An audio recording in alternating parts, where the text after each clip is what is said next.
What's up, podcast? Before we get started with this piece of content, I wanted to remind you that 𝗍𝗍𝗀𝗵 and I, who did an interview recently, are doing a webinar on May 5th at 7 p.m. Central. To register for it, you can go to 𝗍𝗍𝗀𝗆𝒻𝗿𝗀𝒐.com. So 𝗍𝗍𝗀𝗵 is the author of Never Lose a Customer Again. That is one of the 3 books that I recommend all chiropractors should read. So if I'm telling you that these are the 3 most important books, you know how I feel about this guy. He's such a genius. If you've read the book, you know how great of a process it is. If you haven't read the book, I strongly recommend it. But I would really recommend going back and listening to that podcast interview because it was an amazing interview. It had lots of great content in there, lots of actionable steps you could do right now. But on this webinar, what we're going to do is we're going to take his 100-day process, and there are 8 steps to it, and we're going to go through every single step of the 8-step process. And I'm going to ask him as a chiropractor, like, how can we create the best patient experience for our patients, for our practice, create raving fans.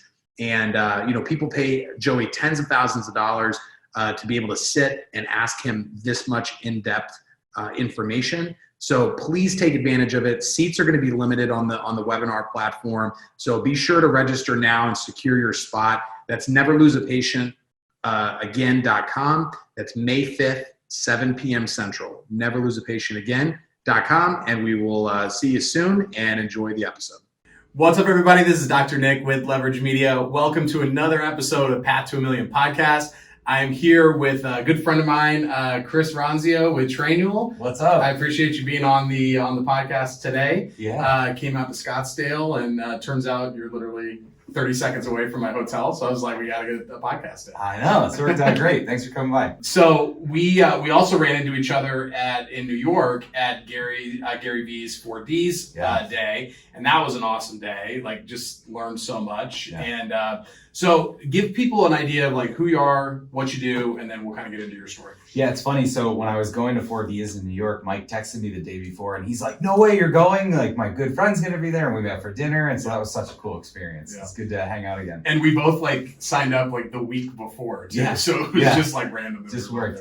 Yeah, so I guess quickly, I've been an entrepreneur since I was a little kid, all the little kid businesses. My first legit business paying taxes was when I was 14, it was a video production company. Yes. And so a big part of that company was doing youth sporting events all over the country. So we'd contract with a host organization, we'd find camera crews, and then we'd train them to get up to speed to do the event, ship the footage back so we could sell it to parents and coaches and scouts. Awesome. And so that was like a foundational business for me because it taught me the importance of systems and processes and training and online remote work forces and just how to run and manage an operation of that scale. So we had a little over 300 camera operators doing events for us. Wow.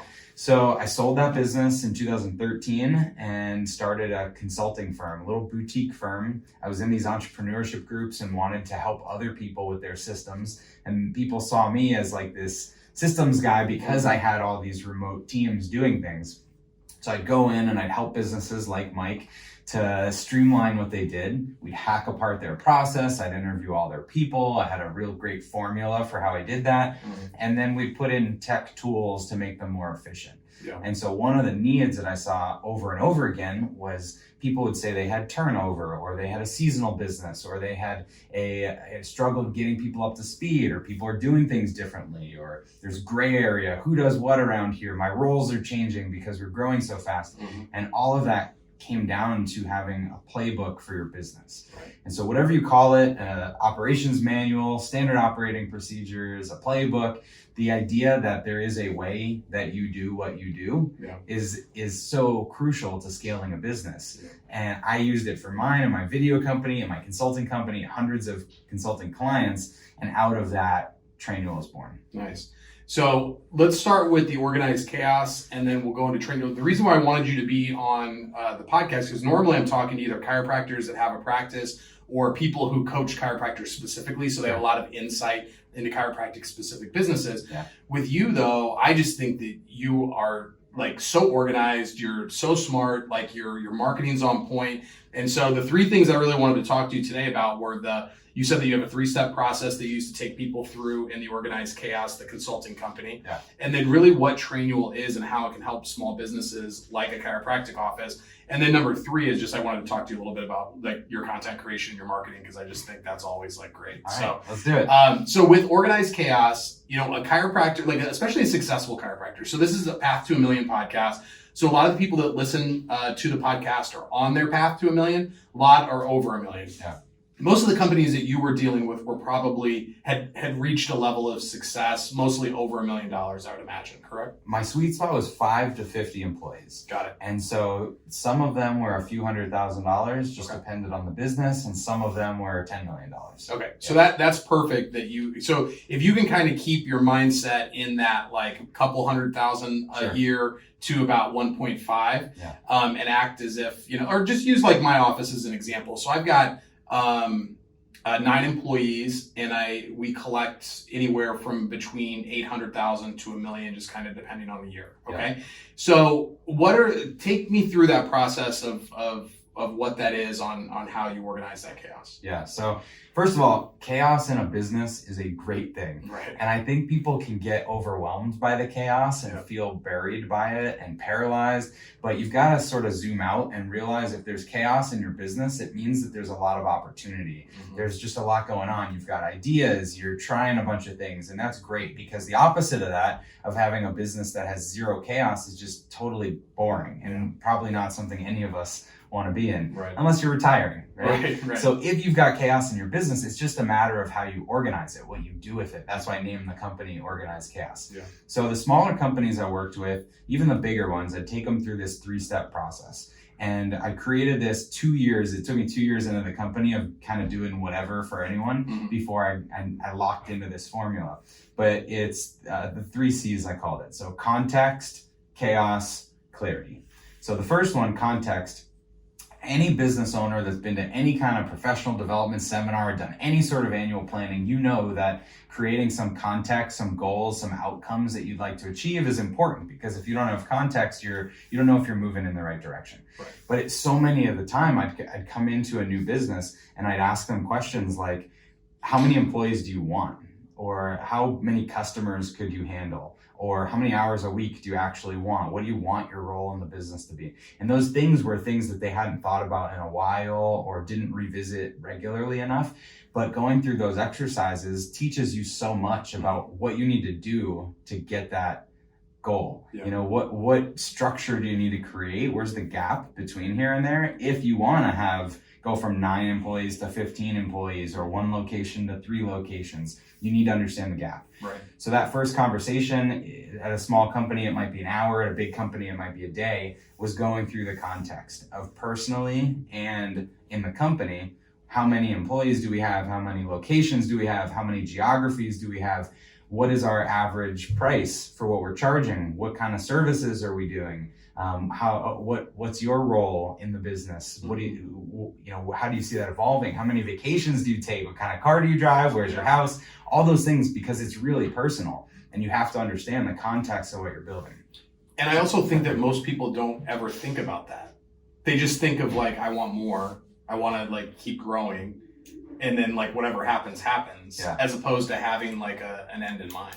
Yeah, and it's so powerful if you can put dollars or put numbers to the things you want to achieve. So I've done this the last few years, just an exercise where I write out a narrative of just a vision of myself in a couple years. And I was laying in bed the other night at like 1:30 and reading through the last few years of those narratives. And it's incredible how those things just come true. Right. You know, it's like you manifest them or something. Yeah. But that was such an important part, not only to align the entrepreneur with what's to come, right, but also to get me up to speed quickly on the business. Sure. I remember hiring vendors and consultants in the past that would take 3 weeks or 2 months to do a discovery project, and then they'd tell me everything I already knew, and it felt like a total waste of money. And so my plan was, how do I shortcut this as quickly as possible and make it an hour-long conversation, or 3 hours in the morning, or a day at a big company, talk to the owner, talk to the leadership team, and let's all get clear on the context. So that's got to be the first step. I think it's a great exercise. At a smaller company, it's something you might do with everyone. Just you take everybody out for lunch, or you do a planning day if you haven't done one, and you say, like, what does this business look like in a few years? Are we all on the same page? And it's motivating, gets everyone excited. So that's the dreaming. That's the fun part. Step 2, chaos. So chaos in a business, I broke down into all the ideas that you have, the inefficiencies or the bottlenecks in your business, and then the issues that pop up. I like alliteration. So I had my 3 C's and my 3 I's. And so the way I collected the chaos was interviewing face-to-face every employee in the business. So I worked with 5 to 50 employee companies. It's pretty easy to just spend 20 minutes with every person. It might take you a few days, might take you 1 day. You can do this yourself as the owner of the business, or you can bring in a peer of yours, a business friend, to do this and just give you this extra clarity on what you guys are doing. The way I did it was confidential interviews, 20 to 30 minutes. I'd sit down with an employee and I'd say, I'm here to, you've got the context. We're here to make the business better. Here's the result we're trying to produce. Over the next 20 minutes, I want to ask you a bunch of questions. The point of this is to up-level everyone, because you don't want to scare people that you're like firing half of the team. You're there to up-level. And so I'd ask questions to say, how do we, take me through your day. Just walk me through what you do every day. If you didn't show up one day, what wouldn't happen? If you had an assistant that lived under your desk that no one else knew about, what kind of stuff would you have them work on for you?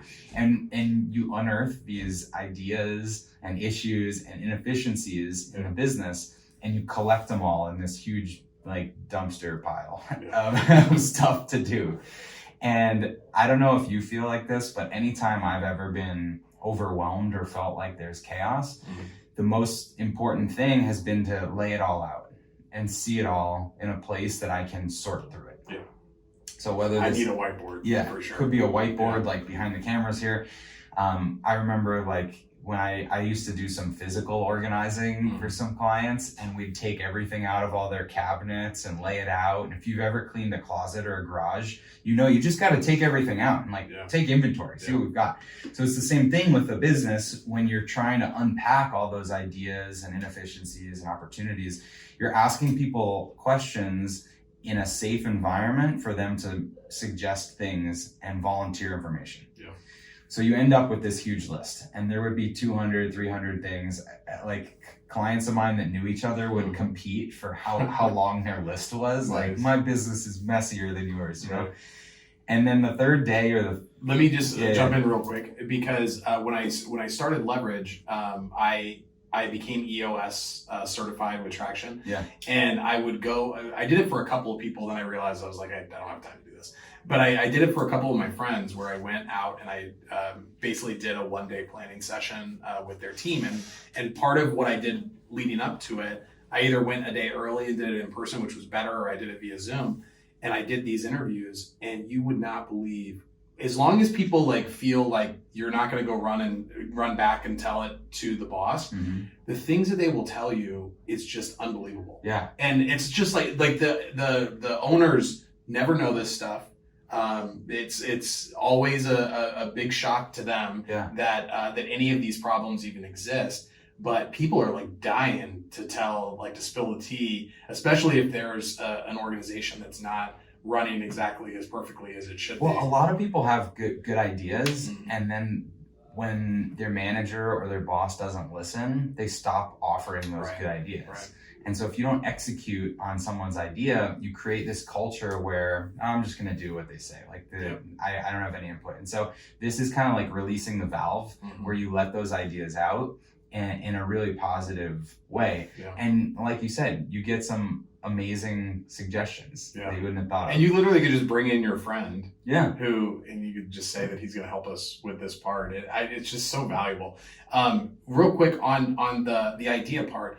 So I get ideas sometimes from employees, and they just might not be good. How do you, because I want to implement any good idea. I don't care who gives it to me. And I want as many ideas as possible because I don't want to have to be the one that's always coming up with the ideas.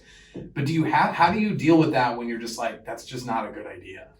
Bad ideas are usually well-intentioned, but they're narrowly focused. Gotcha. You know, they're myopic, or I think that's the word. Yeah. But they're you know, they have their area of the business, and if that particular person doesn't have insight into either the strategy of where the company's going or what other departments are working on and how their idea might impede those other efforts, then it's not a bad idea to them. It's something they thought was good. So I think you have to recognize it. You have to appreciate the creativity behind it. And then if it is a bad idea, you have to explain why and show like, here's what you weren't in on, but I love that idea if it weren't for these couple things, because then you're encouraging the new ideas. Yeah, that's a better way to handle it than me just being like, no, we're not gonna do that. That's dumb. That's dumb. Yeah.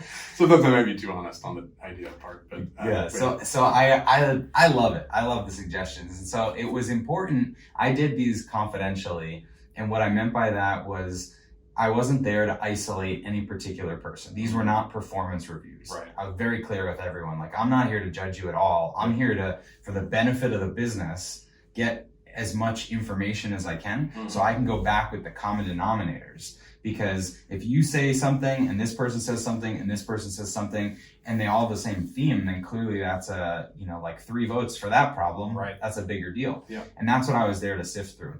So the third part of the process would be to take this massive inventory of problems and opportunities and go through it one-on-one with the owner or the leadership team and say, let's flush through these 300 things. Now, a third of these might be terrible. Let's scratch them off the list and we'll tell those people, why that idea wasn't good. Yeah. Some of these things will be what we called quick wins, which it could be like, my chair won't recline anymore. Yeah. Or I'd be so much more productive if I had an extra monitor because I'm constantly between 4 programs. Right. And there's those little things that might be $100 problem or a $200 problem. If you could solve 10 of those in your business the day after I leave, everybody's so happy I came in. Yeah. And so I would always encourage, let's pick 5 or 10 of these quick wins, and you have to do those within 2 weeks. That's great. And that would create this momentum, this snowball effect where the whole company sees that all those suggestions I made are not just going by the wayside. We're actually moving. And what that momentum does is it lets you have the energy to tackle the big projects. And that would be the outcome of the consulting together, is very similar to EOS and the rocks and what you're going to focus on. It's here's your next 3 to 5 big priorities with all the action steps. Yeah, that's really good. So what is your advice for, because for me, like, I'm an idea guy. And so we do our quarterly meetings, the way Traction recommends it, and we'll come up with the rocks. And one of the big things in Traction is like, these are the rocks. Don't let anybody throw anything over the wall and add to the rocks. And then I am just bad about, and I really try to just be like, okay, it can wait until next quarter. Yeah. What are any tricks that you have for really focusing in on what the most important things are, the biggest needle movers? Yeah, 2 things. So on the constant generation of ideas, if you're an idea guy, you're never going to stop having ideas. You don't want to squelch that creativity. So you need to have a system for capturing those ideas. And so if you're by yourself, it might be an Evernote document that you put all your ideas in, or a task management system. I've got one of those that's just like a long list of ideas. But if it's within a business structure and there are ideas that you want to put into action in the business, I have a chief of staff that I work with. We have calls every morning. I tell her anything that's on my mind. She keeps the list of ideas. So she is the gatekeeper of all my ideas and makes sure to bring them up at our weekly check-ins, at our monthly leadership meetings, at our quarterly planning meetings, to make sure that they get done. So there's a system that we have that's for letting me have ideas and making sure they get tracked and organized. And then the other thing is on the product side with Trainual, there's the big rocks that we're moving for the quarter, our roadmap items, because we're always moving the product forward. But then there'll be these quick win type things that I'm like, oh, this would be just a little button. If we could add this here, talk to someone, I think it's a massively great idea. I want to do this. And so they reserve like 10% of the capacity for those little ideas and little bug fixes. Gotcha. I like that. I just had something. I lost it. Chief of staff. I love that. How is a chief of staff different from like an executive assistant? It depends on the level of person and their strategic abilities, I would say. And so my chief of staff was my first employee. She started as kind of a EA, then she moved into a project manager, then she moved into operations manager, and kind of wore a lot of hats throughout the organization. So now we recently elevated her to a chief of staff role because people can go to her for strategic decisions before they go to me. And I think the difference is that an EA that's there to just facilitate communication and scheduling and make life easier is not necessarily making the business decisions. Where it flips to a chief of staff is when you've got someone that can make business decisions as a proxy on your behalf. And do you recommend elevating them internally or trying to find somebody externally for that? That totally depends on the person and the organization. So I think if you didn't have a really experienced EA that could be strategic and has worn a lot of hats, or if you're growing too quickly, you probably need an external person. In our case, we kind of cultivated that.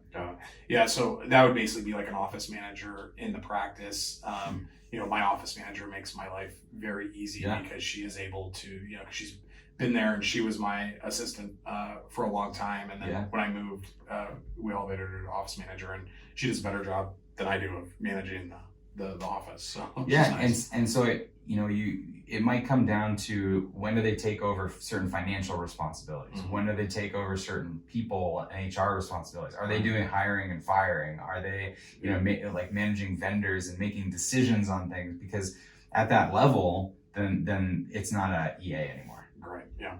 All right. So basically, out of the Organized Chaos Consulting started or was born Trainual. Basically as a tool to help them organize stuff. So explain a little bit about what Trainual is and kind of what it's become.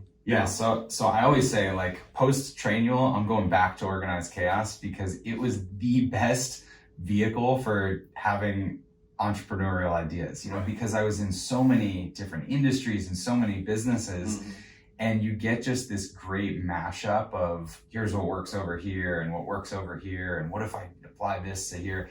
And so in my hundreds of items that I got through all of those, each individual company, my own common denominator, my commonality was people would complain that there were gray area between roles. Like, I used to do this, but now I've been promoted and I kind of still half do it. And on Tuesdays, this person does it. And, there's a little of that.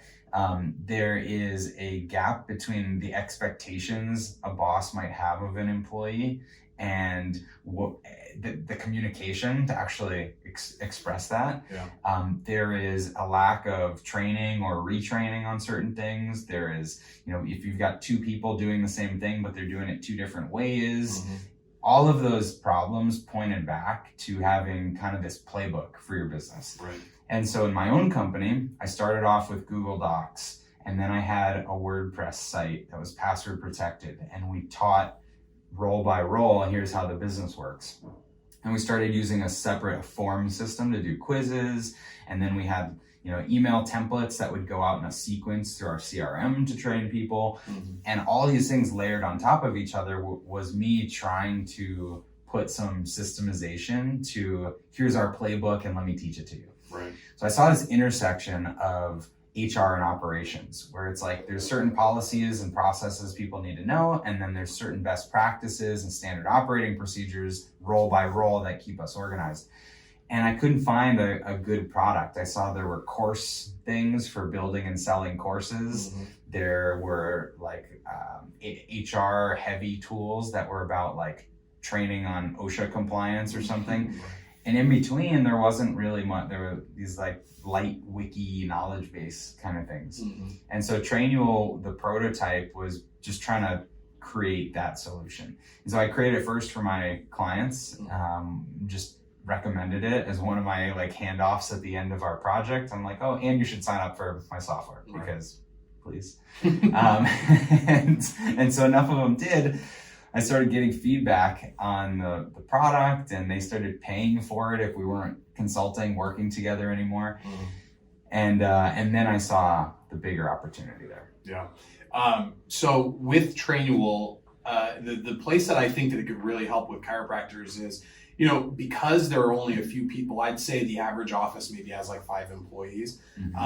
Because there are so few people, everyone is very important. Yeah. Like, I mean, everyone is the only person that does that job. Yeah. And a lot of times when they leave, you lose that institutional knowledge. Right. And then when the new person comes in, the reason why chiropractors hate turnover so much is because it takes time out of either their schedule to like sit and like, here's how to make an appointment. Here's how to check someone in. Here's how to check someone out. Or like if they have an office manager, like my office manager hates turnover because she has to then read. Everyone hates turnover. Right. But she really like extraordinarily hates it. And it's mainly if like now that I'm here, I'm like, because I signed up for Trainual back when it was like a prototype, and then we just never like went through and like made all the videos. And so now like I remember at 4Ds, I'm like, I got to get back on it. Yeah. And now I really like, now that talking to you, I'm just like, I'm definitely getting back on it for both businesses, you know, for the agency and for the office, because there's just so many different tasks that would take so long to, you lose so much when you, when you have that new person come in. So think of it like, it's kind of an insurance policy for the business. So you're storing your knowledge somewhere, you know? So one of the crucial clients I had that kind of, you know, made the aha moment of creating this thing was a t-shirt shop that on demand printed one-off t-shirts, and they're located next to the university here. And because all students would work at this place every semester, like those students would go home or they'd graduate and they would have to train 20 new people. Right. And they had a 60-page Word doc that they were using to train people. And so it's definitely an easier way. But, you know, back to your turnover question or the comment, I'd use an example from real estate. Like if anybody's rented or bought a house before or made that decision, like, do I rent, do I buy a house? What would you pick if you wanted like an asset, some equity? To buy. You'd buy, right? If you're having employees work for you and they're not writing down what they do, it's like you're renting their salaries. You know, you think about it like that, like you're paying this every week or every 2 weeks or every month, you're paying this salary and you have nothing to show for it. And so when they put in their notice and all that knowledge goes out the door, that's why you feel this bitterness of like, how could you? And then you're hoping that this person who's leaving will like train the next one to be higher fast enough. Please, can you, in the next 2 weeks, can you write down everything you know and help find and train the replacement? You know, you like accelerate this process. Whereas instead, if you treat it more like paying a mortgage, you know, you've got the salary and you coach everybody into like, hey, over time, little by little, put your best practices into this system and the system's going to remind you to put stuff there. And as you do, it makes those transitions easier. You know, that's the point of it. I love it. One real quick thing, like when you you just were a consultant and you're like, I need to develop software. How did you even like go, like, are you a coder? Like, do you know how, or you just like hired, you just gave someone an idea? Like, there were a couple baby steps in between. So when I was consulting, one of the projects or clients I worked with had developed for the past year this like social networking site for the equestrian industry. So for horse events. And they were kind of trying to create this like Yelp/Craigslist/ Google Plus thing for that industry. And it was kind of chaotic. And so I came in and did my project. I went through and talked to everyone. And one of the big outcomes from that project was that they needed better management of the development team, like to hit all their milestones. And I volunteered for that effort because it seemed interesting. One of my first clients, and I thought, let me get into this. So that exposed to me this world of software development where you dream something up on a whiteboard and then you like type the instructions in on your computer and it's like a black box. Like the next day it comes back from a developer and you're like, that exists? How did I do that? So slowly I started taking on these little projects, and then ended up hiring a UI designer, a project manager, and a developer, because we had enough clients that wanted to streamline their businesses. And oftentimes you can't stitch together off the shelf tools to do it. Like sometimes this tool works great for intake, this tool is the EMR that you use or whatever, but you need some other client management communication system. And we had enough of those requests that we brought a developer in-house. And so it was kind of just like the perfect petri dish of operations, small business consulting experience, and this burgeoning tech expertise that we said, let's create our own thing. That's awesome, man. That's great. So with, and you and your, well, actually, let me say this before I forget it. So when we were at 4Ds, when we did the roundtable with Gary, he said something, I always use this as an example of like how like smart he is, where it's like you tell him this problem that you're a smart guy. You and your brother are co-owners of this, correct? And so your brother was there as well. And you guys probably have been thinking about this issue that you were dealing with. And within like 5 seconds, he's just like, this is the way that you should look at it. And you're just like, it was just like light bulb moment. And the thing that he told you was that, you know, for small business owners to get, because you were trying to like, you know, sell more Trainual. And he's like, you've got to convince people like my dad to see how much money they're losing by not training their staff the right way. And it was just like a whole like reframe and the way that there's this quote, we use the quote in our ads that he says that it's like, you've got to convince whatever that he's wasting $8,635 on training whatever to do, you know, and the way he was able to frame that from his perspective is just, I think it's a testament to getting external advice. It's why the consulting worked for me, because it wasn't that I was some genius that could come in and fix any business. It was that I was out of the day-to-day, so I could see things from a little different perspective. And so that's the value in investing in programs like we did with Gary, is that really quickly you present a problem, they kind of go through the million experiences they have and shoot something out that is game changing. And it was just like his dad, you know, his dad's liquor store is a small business, and so he could really relate to that small business. Speaking of outside expertise, Michael Gerber, I believe, is on your board, correct? Not on the board, but he's an advisor. So if you haven't read the book, this is for the audience, if you haven't read the book 𝗵𝗵𝗿 or 𝗵𝗵𝗃 Revisited, I mean, just like my girlfriend's reading 𝗵𝗵𝗃 Revisited right now, and she's not really like an entrepreneur per se, like she doesn't love it the way that we love it. But it has just been like such a big game changer for her to really get her mind thinking like a business owner. And so what would, with Michael, what would he say to chiropractors out there that are thinking of trying to kind of rein in the business and the chaos and the practice? Well, his whole book is about going from being the technician to the manager to the entrepreneur, you know, and that you make this evolution through the journey of entrepreneurship. And most people, probably chiropractors included, begin as the technician. Almost everyone. I don't know anybody that like just jumps bought to that. And it's possible, you know, sometimes you're an investor, you buy a chiropractic practice, maybe. Chiropractic practice, that was hard to say. There you go. You know, I remember consulting a client that bought a roofing company and had never been on a roof in his life. And he was one of the best entrepreneurs I worked with because he was never stuck in that technician role. That's the truth. It's so interesting. But when you're good at something, when you are the technician, it's really hard to get away from that. So the first thing I would say is be truthful with yourself. If you want to be the technician, what's your context? You know, if you want to practice 3 days a week, or you want to do whatever, that's your starting point. It's not that you have to get out of the business 100%. You put all this money and experience into becoming an amazing chiropractor, and you don't want to just get rid of it. You know, and like most are passionate about it. And so you shouldn't feel forced to work on the business instead of in the business, and the cliche, if that's not what you want. So you've got to start with the balance that you want.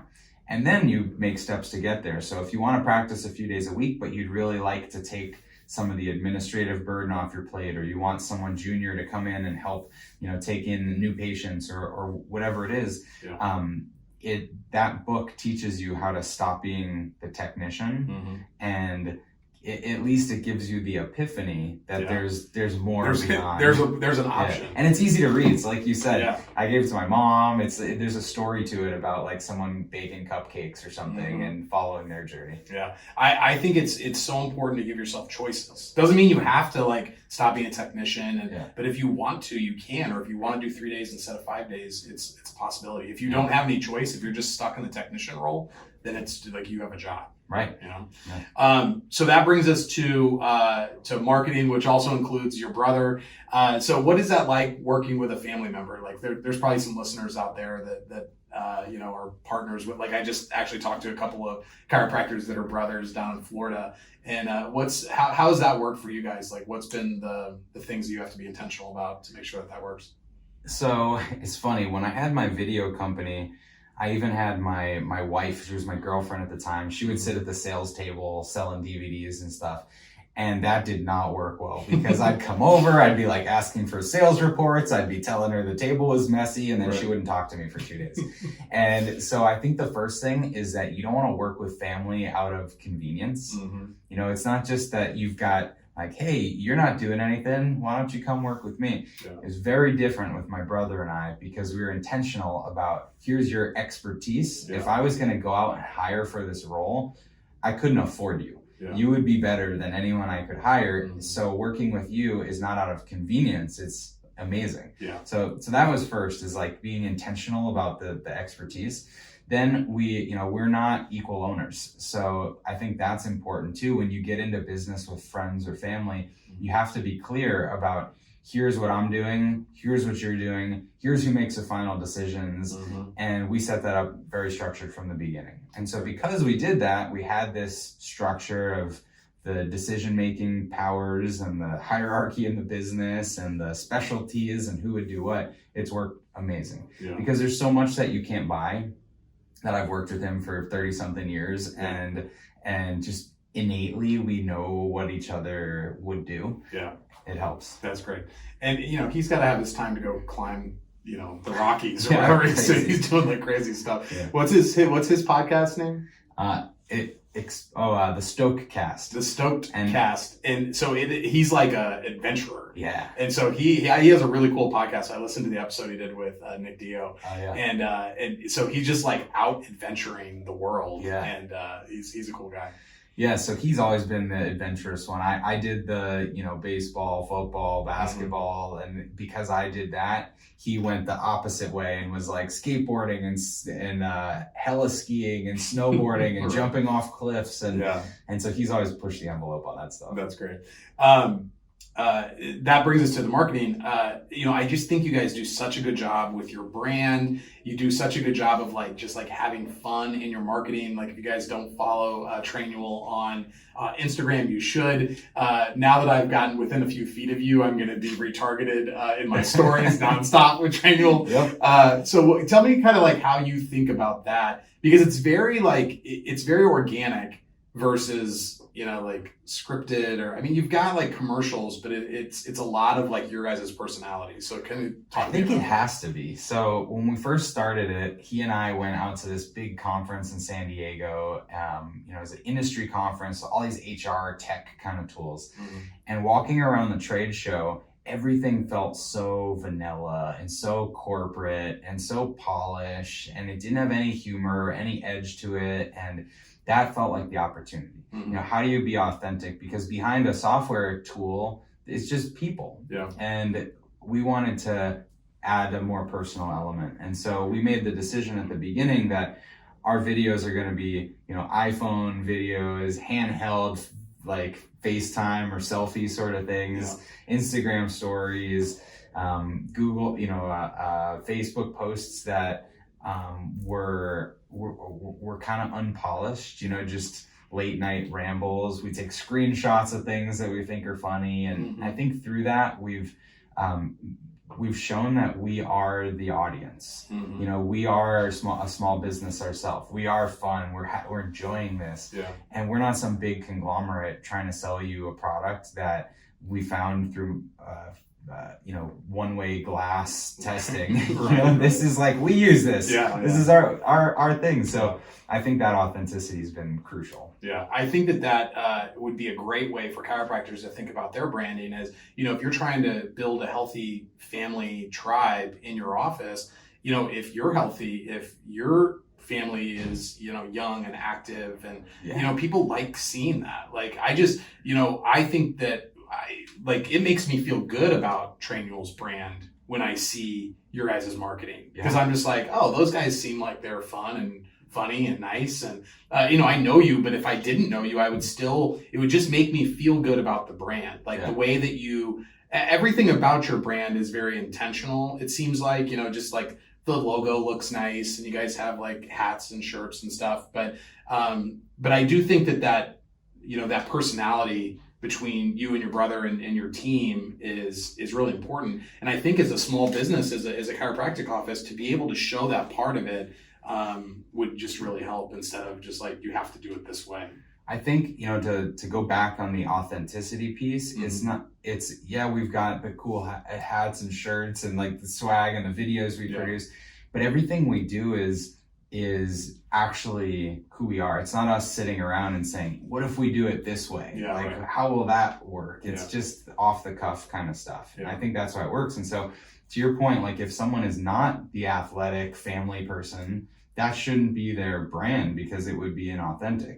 If they're like the chiropractic for overweight people, like embrace it, show like the Cheetos on the couch, and then, but you're super well aligned, like whatever it is, but I think you've got to be truthful to the brand and not try to fabricate it. Yeah, I totally agree. Anything else that you want to share, with any wisdom nuggets that you can think of that, chiropractors out there should really be thinking about? Well, again, it relates to the documentation, but it's not all about training and turnover. If you want to build an asset in your business that someone else could take over someday, where you've got a practice, you've got a base of customers that is loyal to you, you've got a brand, a reputation, could you sell your business? Right. The answer is usually no. Yeah, and it's really tough if you're the linchpin in that business. And so part of building the playbook a little bit over time is that you're kind of creating this thing that's tangible. That, if you were to remove yourself, could the rest of the business still function? Because there's processes and policies in place. And it's not going to happen overnight, but if it's something you invest in a little bit at a time, then you've got something to show for all the years of work, and you've got a better chance to sell it. Awesome. So how can they find out more about Trainual? Trainual.com. It's just Trainual, like a training manual.com. And then you can find me, Chris Ronzio, on Instagram for kind of behind the scenes stuff, LinkedIn and Facebook. Awesome. Oh, and YouTube. I got a YouTube station. You got this beautiful wall behind you. And it's like, you gotta take advantage of that. Actually, this actually gives me a question. Did Trainual you're just like, that's the perfect name for it? Or were there other names that you were like, what were the top 3 names that it came down to, if there were others? I don't think there were other, because that's like the perfect name for what it is. It flows, but some people can't say it, or they'll say like train y'all, or we did an April Fool's joke that we changed it to train y'all for the South. But it was me and my wife sitting on the couch, and I put all these different keywords that were kind of what it is, like onboarding and training and standard operating procedures, and it was like SOP wizard and like optual, and I knew that there were probably some other ones that were not as good as didn't flow as well, and so that one hit the list, and the domain was available. So perfect. That's the universe telling you. I can't remember who I was talking to about this the other day, but it was some interview, and we were talking about that moment when you have an idea for a domain that's just perfect, and there's that moment where you're typing it into GoDaddy, and it's like anticipation, and it's available for $11.99, and you're just like, it's one of the greatest feelings in the world. Well, Chris, man, I really appreciate your time, and I know that people are going to get a ton of value out of this, and hopefully more chiropractors start to get more organized with their stuff. Yes. All right, man. All right, we'll see you on the next one.